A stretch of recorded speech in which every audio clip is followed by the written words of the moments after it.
Good evening, everyone, and welcome back to our Coaches Takeout Talk series. My name is Isaac Camelli, and I am a Sports Information Director here in the CSU Bakersfield Athletics Department. Tonight, I will be serving as the MC for a Q&A session with Jeremy Beard, head coach of the Roadrunner baseball program. On behalf of the entire Roadrunner family, I want to say a huge thank you to Primetime Barbecue for their generous support of tonight's evening. We hope that all of you had a chance to go out and pick up some food from Primetime, which is one of our favorite local restaurants. They agreed to donate a portion of their sales from today to the Roadrunner Scholarship Fund, and we're so grateful for their generosity. If you haven't been to Primetime Barbecue recently, make sure you go and check out their weekly family meals. 5 days a week, they have a great variety of meals to feed the whole family, ranging between $34.99 and $46.99. Great deal. Call Primetime to get pre-order between 3:30 and 6 p.m. or visit their website, ptbbq.com. Once again, thank you so much to Primetime BBQ for helping us provide scholarships for amazing student athletes. If you're interested in helping our student athletes, please visit gorunners.com/give for more information. We're excited to be back in your homes for another Coaches Takeout Talk. If you missed last week's chat with our Director of Volleyball, Giovanna Mello, make sure to check it out on the CSUB Athletics YouTube page. Through the kindness of Tembler Brewing Company, we were able to raise $575 for the Roadrunner Scholarship Fund. Tonight, we will be sitting down with Jeremy Beard, head baseball coach for the Runners. But before we do that, let me give our viewers a few instructions on how to participate. First off, after we have talked with Coach Beard for a little while, we will move into a Q&A session where our viewers will be able to ask questions. Start thinking of a question you might want to ask now, and when you think of it, send it to me, Isaac Camelli, in the chat messaging system here on Zoom. I'll go through the viewer questions when we get to that portion of our evening, ask some to Coach myself, and if we have time, I'll open up to viewers to ask their questions live. Alrighty then, now that we have all the logistics squared away, it's time to get down to business. Tonight we'll be hearing from CSUB's head baseball coach, Jeremy Beard. Coach Beard is wrapping up his 4th season at the helm, and he is just the 3rd head coach in the baseball program's history. In just 3 complete seasons, Coach Beard's program has produced 77 wins, 6 runners to sign professional contracts, 10 all-conference selections, and 18 all-academic team honors. Coach, we're so thankful to have you here tonight. The first question that I have for you, your season ended early due to the precautions implemented for the COVID-19 pandemic. You entered the season on the heels of a strong fall with a lot of optimism going in, but you were only able to play 14 games. That must have been disappointing for you, your staff, and your student athletes. But what are your impressions of the development over the past calendar year and the progress made by both individual athletes and the program as a whole? It's an awful thing for everyone. The first thing we did was we sat down and we told our kids, you just can't take things for granted ever. And it's an opportunity and a privilege to step on this field every day and just play it like it's your last day every day, because you never know when it is. And I think that message really stuck home with our guys. And, I think they're biting at the bit to get out of their houses and get back out there. And I think that lesson really stuck home. Yeah, absolutely. And speaking of the urge to get back out there, obviously repetition is so integral to individual development, especially in the sport of baseball. While much of the attention related to COVID-19 reflects on the lost season of competition, I'm sure that the loss of hundreds of individual at-bats, grounders, fly balls through spring and summer ball seasons must be an extremely disappointing loss for you and your student athletes. So how do you make up for lost time and opportunity so that you can put your players back onto their expected development path? Yeah, that's a great question. We have a motto in our program. It's each day you waste is a day you can't make up. You can't. But what we can do is work really hard at the opportunities ahead when we can get back on that field, when we can get back out to the practice field. How are we going to handle that? What is our attitude like? We can work on the mental side right now and the physical side. It's a difficult task. There's no question. We were counting on repetition. We have a lot of young players, 16 of them, and then we have another 6 coming in that will be freshmen. So there's 22 freshmen we have for this fall. And there's no question it's a tall order, but we'll find a way. Our kids are resilient. They have the right attitude. They have to play with a chip on their shoulder. So we know that other programs are doing the same thing as well. We just had a development plan that we were hoping to grow our program with the young guys this year in the spring season to get them some repetitions in game to prepare for the Big West, and then send them out this summer to play competitively throughout the country to get them more repetitions. And all of that was taken away. But all that means is we need to have a great fall, and we need to have a great plan. We need to work really hard at being structured and work on individual growth as well as team growth. Yeah, definitely. And you talked about the roster and the guys you got coming in. And I know there's been a lot of, developments happening with the NCAA and some of the decisions. Like last month, they decided to award spring student athletes an additional year of eligibility and lifted some of the caps on roster limits. So another impactful decision was when Major League Baseball decided to cut their 2020 draft to just 5 rounds. So how do you see those two particular decisions impacting college baseball as a whole and your team as well? Well, I was really happy to see the decision to allow these kids to come back. That we're really fortunate to have that happen. And, we have a motto also, we stay together, we're going to grow together. We show that cohesiveness and that environment of doing it together. And we're actually excited about having all of our seniors back. They're committed to doing it. So really I look at guys like Noah Cardova and Ethan Skujay, who have experience this year. This was their breakout year. You have Aaron Charles, who was in that mix. We have Damian Henderson. These are all excellent players that either had a chance to get drafted in a 40-man draft or they graduate. And to have them back, it's excellent because they're great leaders for our young guys. With all those young guys coming in, we have guys at the top and guys at the bottom, and that's really how we structured it. And the plan over the last few years, when I got the job just around 30 months ago, the plan was to get ready for the Big West and prepare for that. And I'm really happy to see, this opportunity really for these older guys to stick around a year so we can actually utilize them on the field for competition, but also use them as great mentors to help our younger guys and keep their off-field stuff up to par and their academics strong. We had a great academic year this year. We're very happy about that. So it's just a nice shot in the arm to have those guys back, and all of them want to come back, and our young guys are excited to have them back. That's awesome. Yeah, and speaking of Damian Henderson, it looks like he just popped into the room. So Damian, in case you missed it, Coach just said great things about you. Thanks for being here tonight. Coach, before we get to the next question, I'll just remind folks who are viewing, we are going to get to Q&A with the viewers pretty soon here. So if you want to send a message in the chat to me, I'll be happy to read those questions out for Coach. So send those along to me, and we'll be at that in just a second. Coach, going back to the questions that I prepared for you, you mentioned it a little bit earlier. You got a big group of guys coming in, and I'm sure you're already looking at guys for 2021, 2022, and recruiting is such a huge part of your job, especially this time of year. And with the NCAA limitations on travel, showcase cancellations, campus being closed, how has the process and pace of recruiting for these upcoming classes changed for you?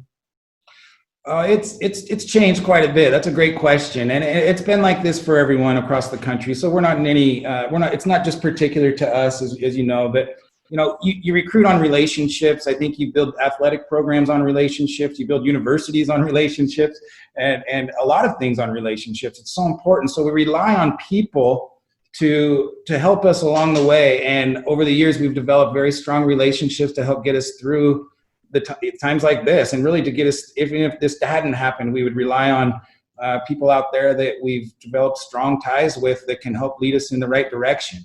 There are a lot of players around the country, and particularly in California and on the West Coast. So we really use our resources to the best anyway. So right now you go into a few things blindly. You have to trust your people a little bit more. We go off of the past tournaments we've been to, the showcases.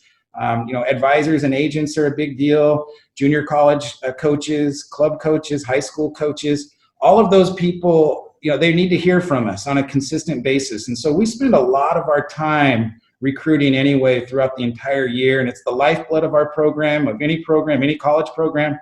You're only as good as your players. Their development's real, but you better have some guys that are ready to compete against the competition and have it be a formidable formidable players against your competition. And that's really what we've geared up for. And I feel like we've done a pretty good job bringing in the right guys. And again, with that young class, we're not as concerned about trying to bring in a bunch of new kids for that following year anyway. So the way the opportunity is for us that basically we have a chance to use our young players and not worry so much about the fact we can't see the 21, 22, and 23 classes this summer. Yeah, absolutely. That seems like the best way to go about that. You just got to go with what you got. And sticking on the topic of recruiting for just another moment, most, if not all, of your fall 2020 recruiting class has already signed national letters of intent to compete for CSUB. This is your first full Big West recruiting class, and you were talking about being ready for the competition. So what type of impact do you think not only your guys that you have right now, but that recruiting class you have coming in for the Big West, what type of impact do you think they're going to make on the program? Oh, we have an excellent group of guys coming in. I think they'll complement the guys that we already have. They're added help, and I think they're impact guys. I think they'll do a good job of filling in some of the needs. And when we have some needs, no question. And I think that they'll come in and have an opportunity to compete for a job right away. And, we always like to see competition in practice and see competition play itself out. And we'll see kind of what happens when the dust clears. Let these guys play together, play hard together. And I think that will help us tremendously, for this next year, just adding the additional class to what we already have. Yeah, absolutely. And what you already have is a great squad already. The team this year got off to a great start, even though the campaign was abbreviated. But most notably, I remember you guys rebounded from an opening day loss to take consecutive wins to win the series against Washington State.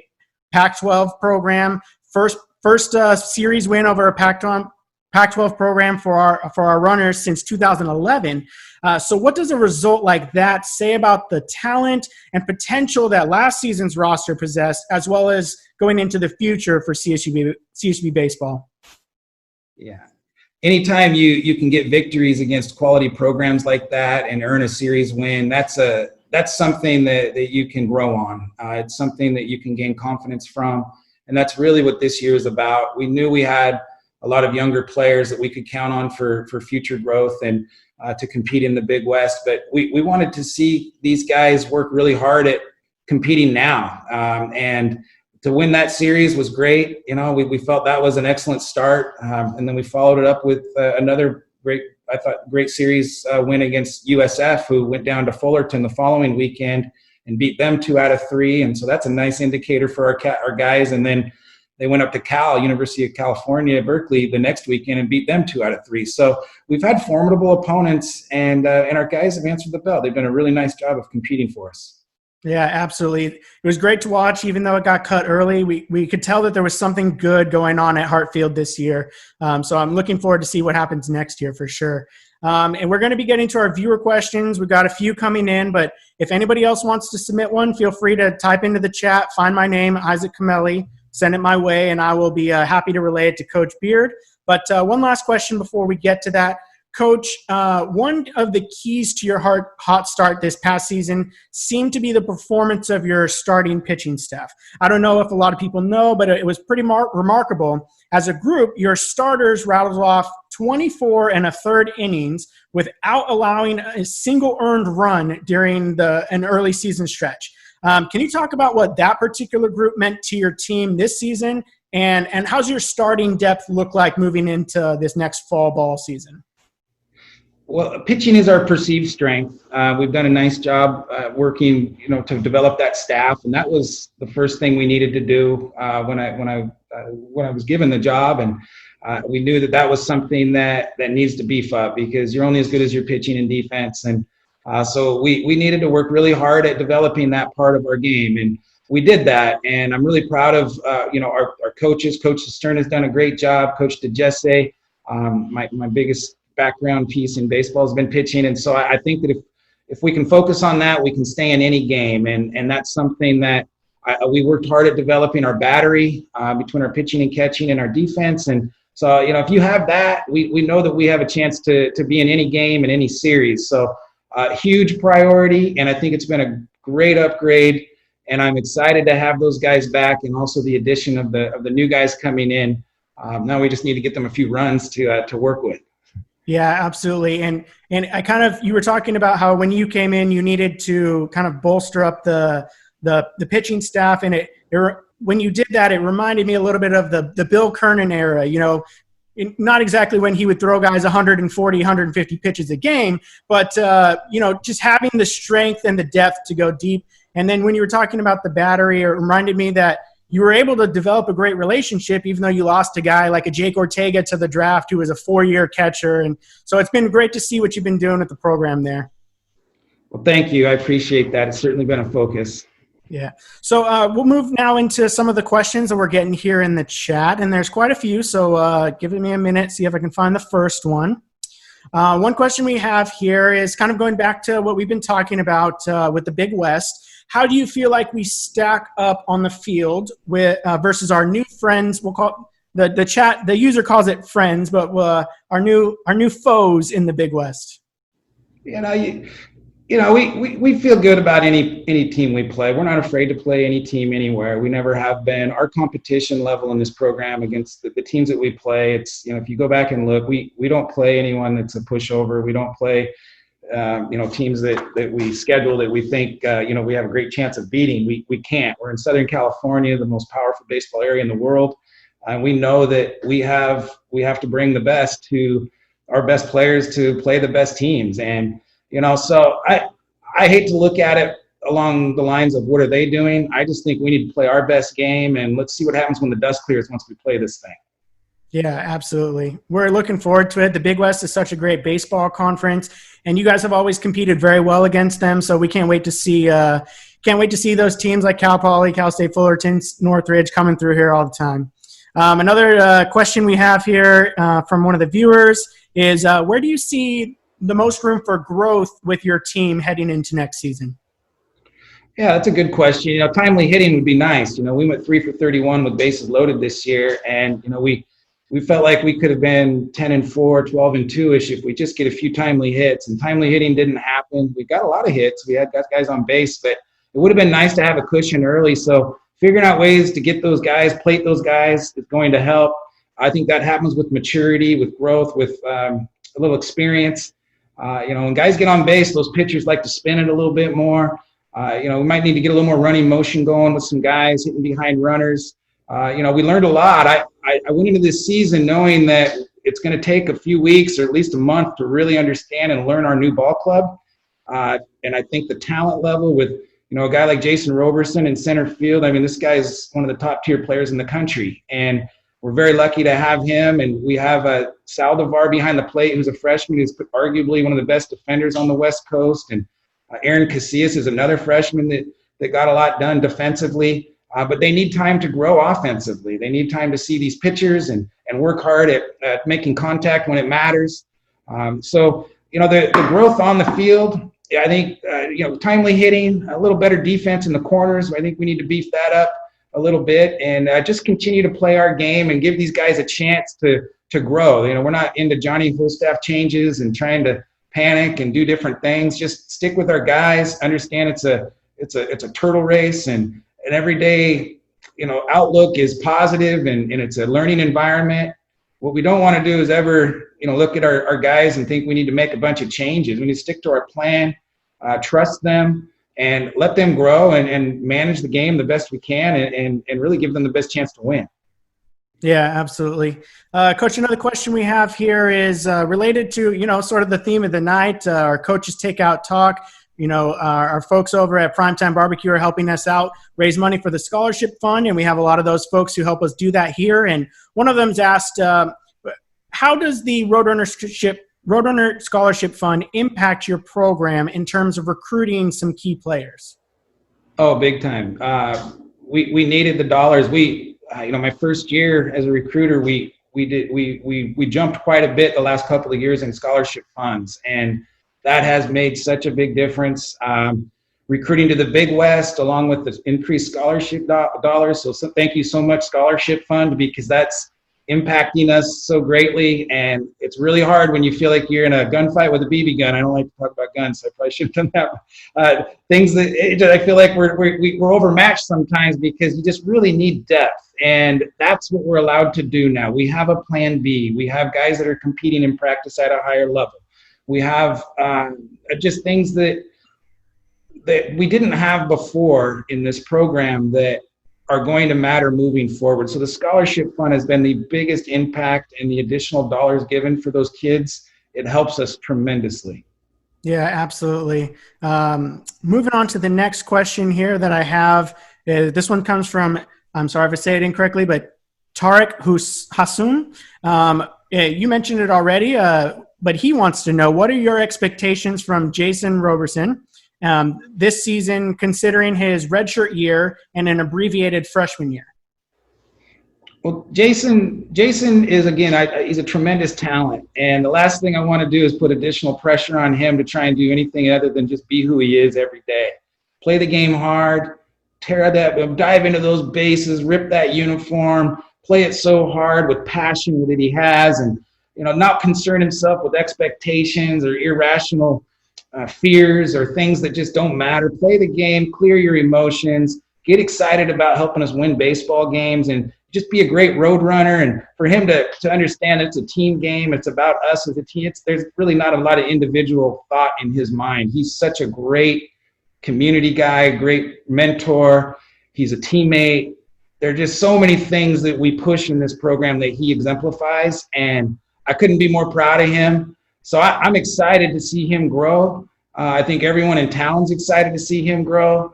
And I know a lot of scouts and organizations are excited to draft him again, and he's going to be a great one. Yeah, absolutely. When we found out that Jason was going to be staying home and be playing for us as one of the Roadrunners, we were so excited, and he had a great start to last year, so we can't wait to see what he's going to do next year. I got a couple more questions coming in here related to the Big West. This one in particular, the person asks, how would you evaluate the move from the WAC to the Big West? How are the conferences different, and what does the team need to do to be competitive in the new league? Yeah, that's a great question. The WAC in baseball is a much different league than what it was even 4 or 5 years ago. You have the addition of Grand Canyon, who's one of the West Coast top programs. You have Sac State, who they're loaded up there. They have a great situation. They're very well funded, and they have football, and they have a lot of things that help them. And then you have the addition of Cal Baptist in our league, and New Mexico State.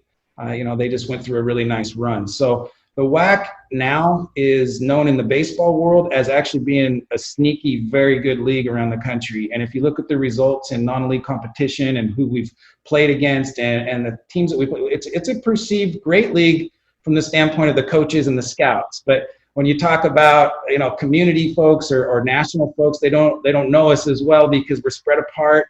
So I do think that there's obvious upgrade. The Big West has had numerous World Series teams. They've had numerous World Series championships. They're consistently one of the top, some of the top teams in the country. And that's to be expected, that every week it's still 27 outs. It's still baseball. It's 60 feet 6 inches, and it's about us playing our best game and not worrying about who's on the other side of that field. I don't want to concern myself with that. I don't want my players to worry about that.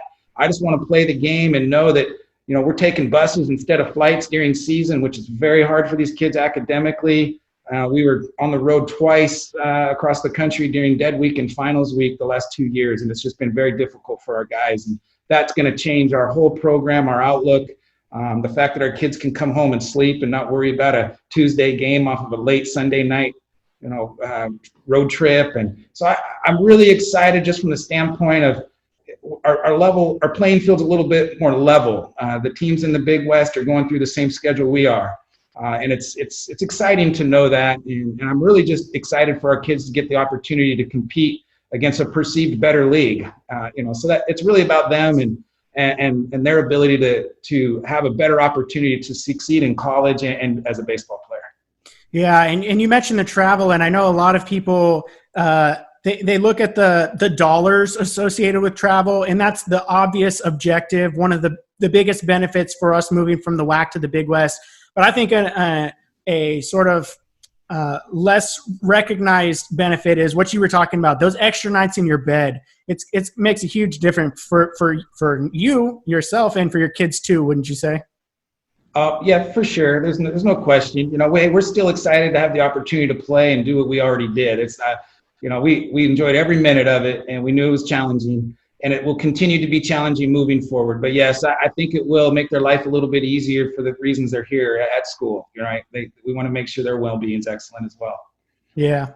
Going back to our viewer questions, this is a little bit more technical, but one of our viewers says, Coach, how do you balance defense and hitting? He says, the young shortstop played amazing defense. Do you favor hitting or fielding? I think I covered this a little while. We like defense. We want to make sure that we shrink the field.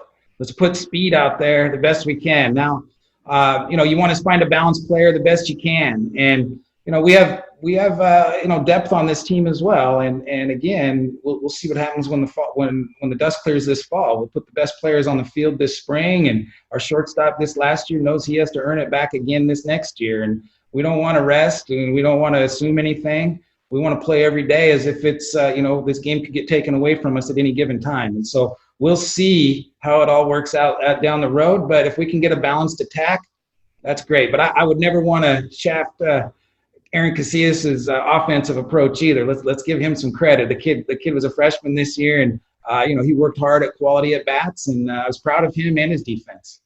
Absolutely, for sure. The next one we have, it says, from Scott Harden, Coach, what can you pull from your savage days at Oregon State to teach your players? That's a direct quote. I did not make that up. I was just trying to be a great teammate back then, and I was fortunate enough to play in an excellent program and be mentored by some of the best coaches I feel in the country, and obviously a very decorated program, national championships and things. And, for me to even be a part of that, I don't know how savage I was. I know this. I worked hard at training hard every day, and I expect the same out of our guys. And playing with a chip on my shoulder is the same thing I expect our guys. We had some great runs at Oregon State. In fact, we won the title up there, and it wasn't because of me. It was because we had a bunch of guys that we call it 9 guys named Joe. Nobody worried about credit. Nobody cared about anything else other than playing that thing hard. And, we weren't afraid of anybody. We always played with that passion and that grit and that toughness, and that's the same thing we're going to bring here at Bakersfield. The next one we have here is about local prospects and the Bakersfield community. It says you have a number of local Bakersfield prospects on the roster. How important is it to recruit locally and build not only a recruiting connection, but a community connection with the local area? Yeah, that's been a really strong point right away. I knew that for us to get a chance to go to Omaha, which is our goal, we want to win a national championship here. And we need to do it with local guys first and work outward. And we've done that. We have, 9 or 10 guys locally right now, which is unheard of in college baseball. It's very rare to have that many kids in your own county. And I'm on that. I think that we need to work hard at we can't have every home kid. I know that. And their kids are going to commit to other schools, and there's a lot of talent in the area, and we can't expect that, nor do I want that, because you have to diversify your lineup. You have to diversify your program. But to recruit inside out for us was a goal. It was an objective. And I feel that we've done a nice job at that. Yeah, absolutely. This next one says, who do you look up to as a collegiate head coach?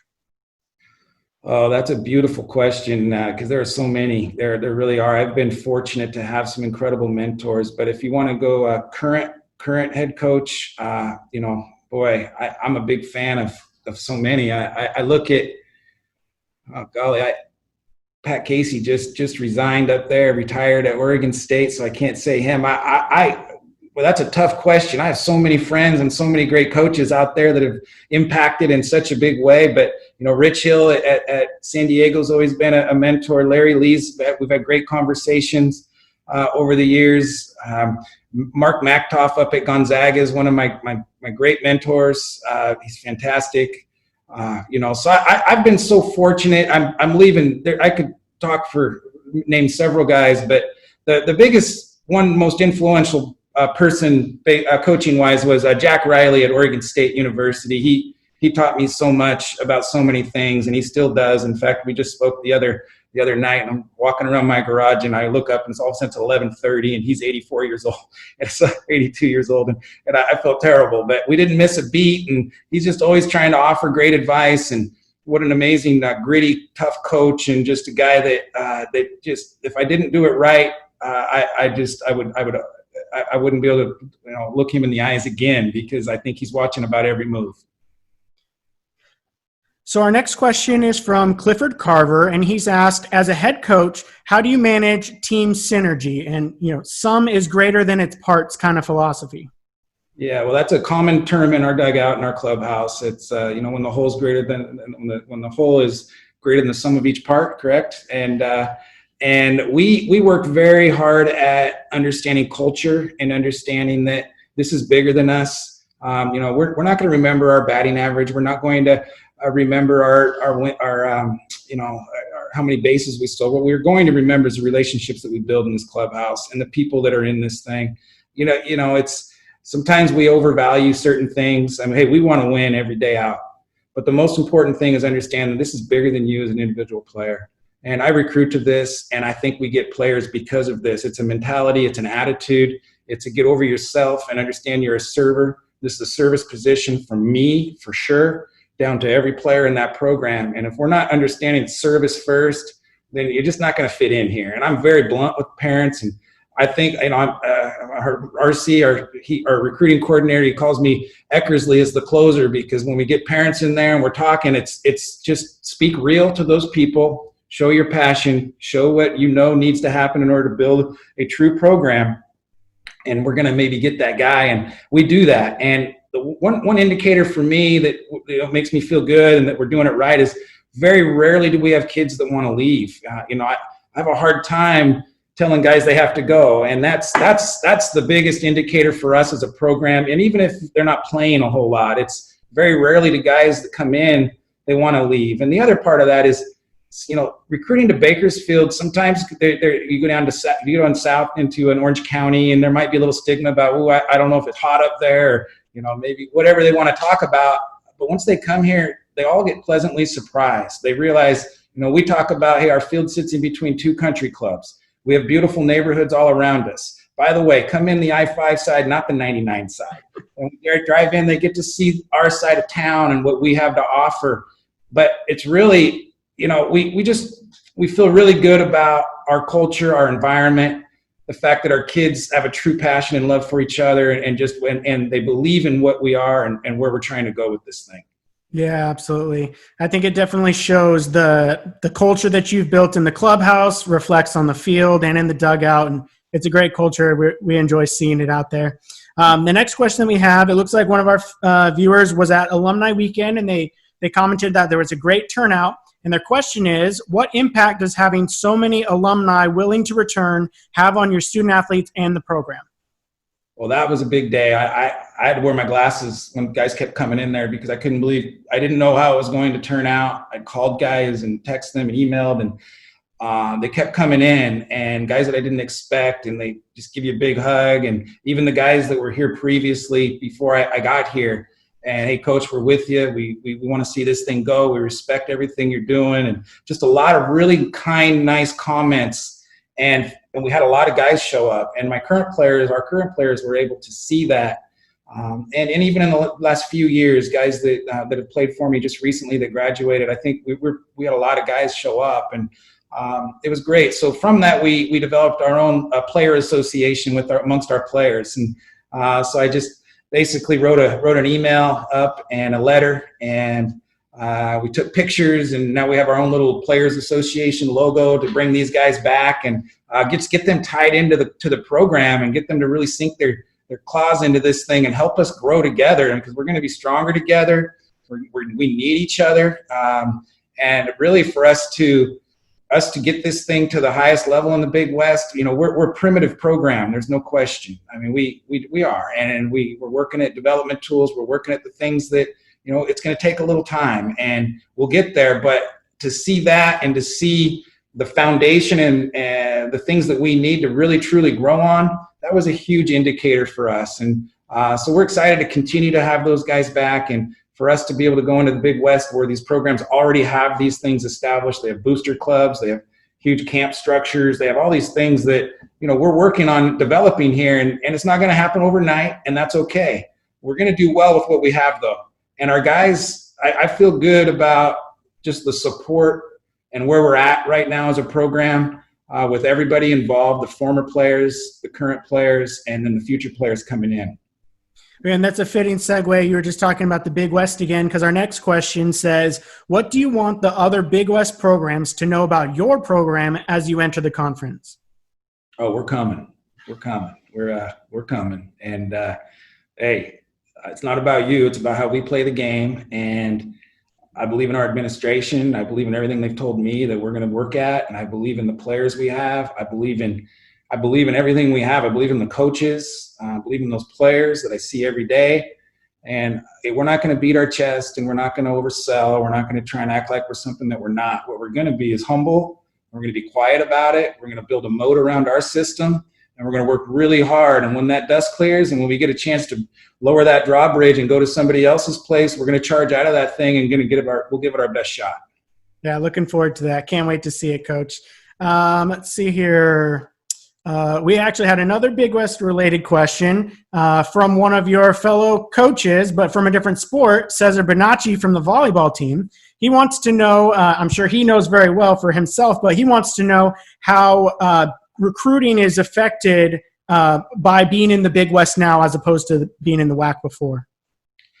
You know, it's a great question, because I think we are getting a better player. I know that, you know, I get a lot of no's, and recruiting, if you work hard at recruiting, you're going to get a lot of no's, and that's okay. We'll move on and we'll find the next guy, but we have to keep turning over rocks. We have to just keep grinding and working hard at getting the right guys here. Not the best players, but the right fit for what we do and how we do it. But it's funny how when you can go into a living room and you can look a parent in the eye and say, we're going to go toe it up with Fullerton. We're going to toe it up against Long Beach. We get a chance to host these schools.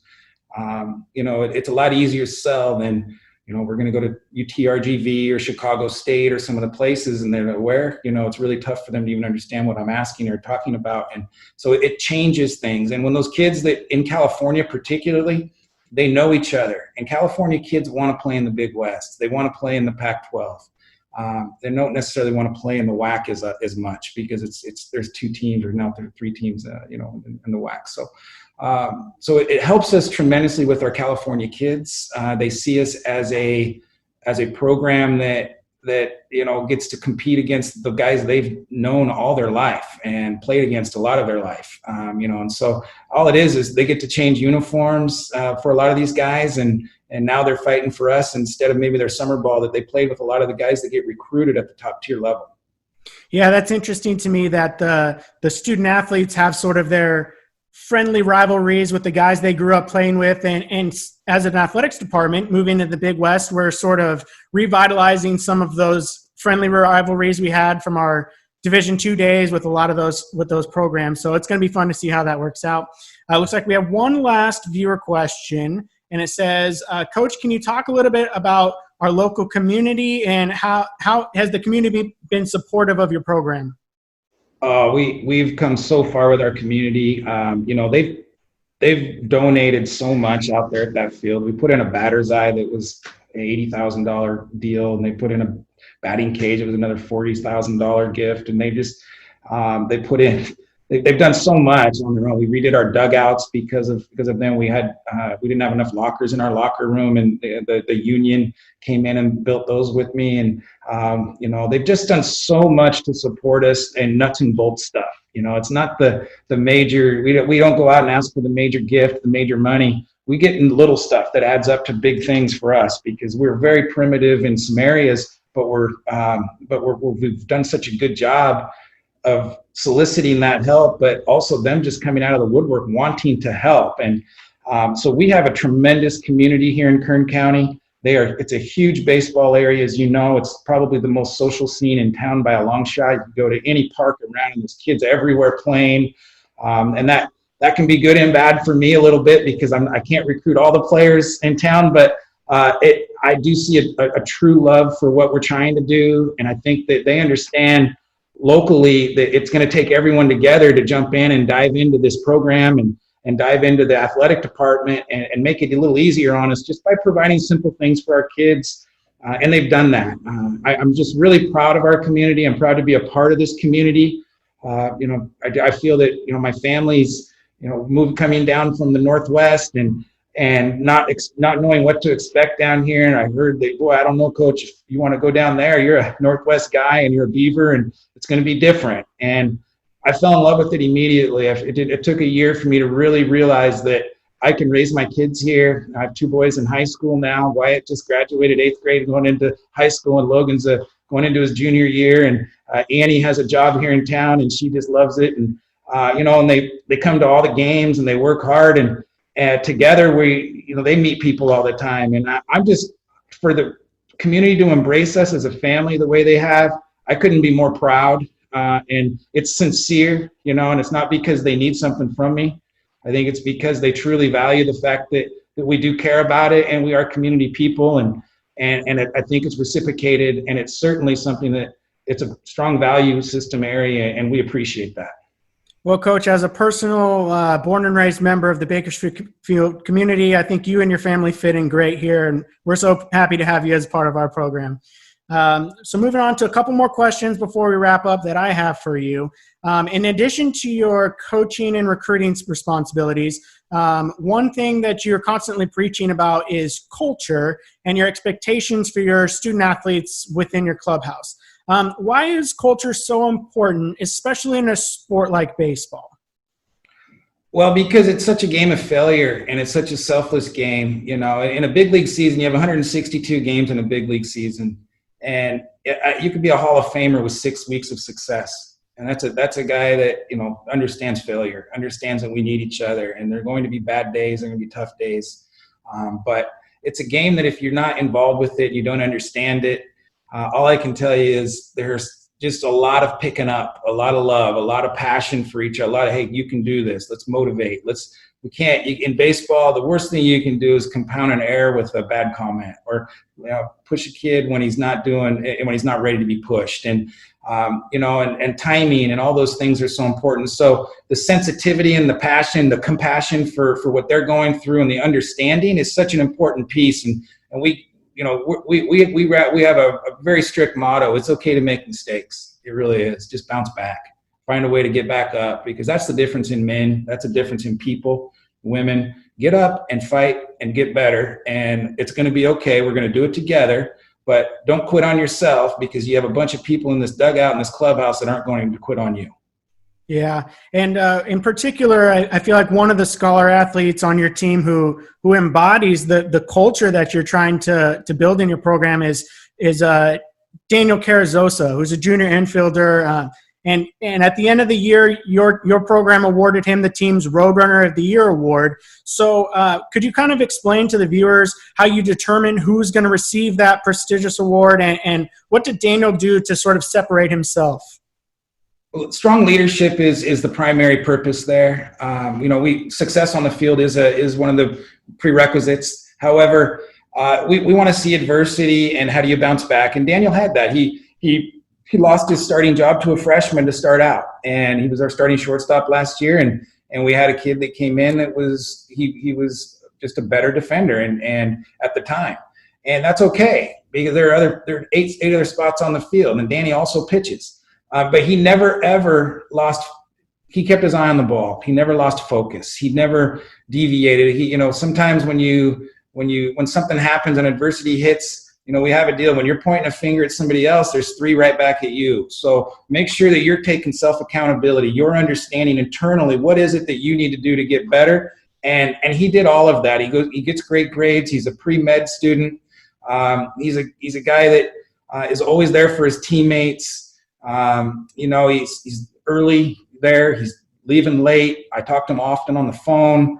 He checks in. Hey, Coach, what do you want here? How are we going to do that? And we have others that do the same thing. But for Danny, for him to win the award, which it was tough this year, we had some tremendous other potential winners. And he nudged a few guys, just barely beat a couple of guys in that category, because for me, the defining factor was when it wasn't going well, how did he respond? And he responded great, and he put together amazing numbers after that. He played tremendous defense. He was destined to have a great year the way he was going after it. And he did it with a smile on his face, with a competitive attitude, and he did everything that we asked him to do, and even above and beyond that. That's awesome. Yeah, Daniel's a great guy. I've been able to work with him with some media interviews over the year, and I think he's definitely one of the most deserving guys on your program, so I'm happy for him. Coach, we're running out of time here, so as we get ready to go back to our shelter and home and quarantine, are there any words of advice or encouragement you can give to our viewers at home on how to stay healthy, both mentally and physically? Oh, for sure. This is a difficult time for everyone, and there's no question. And we don't know what everyone's going through. It's different. It impacts people differently. And, having the empathy and the true understanding that kindness matters, you want to be cool, be kind, you want to make an impact, be kind, and understand that, we can impact others, whether it's a smile or a quick call or a text or just some encouragement. Support is big. Just being there for people, keeping your head on a swivel, finding out ways to give, because that internally you're receiving in such a big way. And we have a motto in our prayer: you don't give to get. So find a way to impact others, and it's internally going to help you, run through this life with a great attitude, and it's going to impact others. And at the same time, I think it's going to help with your own happiness and maybe help get through tough times. You don't give to get, and if you want to be cool, be kind. Great words to live by, courtesy of head coach Jeremy Beard. Jeremy, thank you so much for being here with us tonight. We really appreciate all of the insight you've shared into your program. I sure appreciate you having me, and I did want to note that we did break an attendance record the last 3 years, and we hope to do that again next year if we can get back on that field. Absolutely. Hopefully the grandstands will be packed and the berms will be full of people, and can't wait to get back to some Roadrunner baseball. Excellent. Thank you much. Appreciate it. All right, Coach, as we wrap up here, we would once again like to thank our generous sponsor of tonight's Coach's Takeout Talk, Primetime Barbecue. Local businesses like Primetime are so important to our community and our economy. We are so glad that local guidance has started to allow restaurants like Primetime to begin reopening their doors. Folks, if you haven't yet renewed your contribution to the Roadrunner Scholarship Fund, please head over to roadrunners.com/give and help us reach our $1 million goal so we can continue to have a great baseball program and make our mark in the Big West. We're going to be back next Thursday, June 4th, for our next Coach's Takeout Talk featuring Crissy Buck-Ziegler, head coach of the Roadrunner softball team. It is our hope that these stories the coaches tell and the impact they're making would inspire you to consider donating to the Roadrunner Scholarship Fund. Like I said before, for more information, please visit gorunners.com/give. Thanks for joining us tonight, everyone. Have a great night, and go Runners.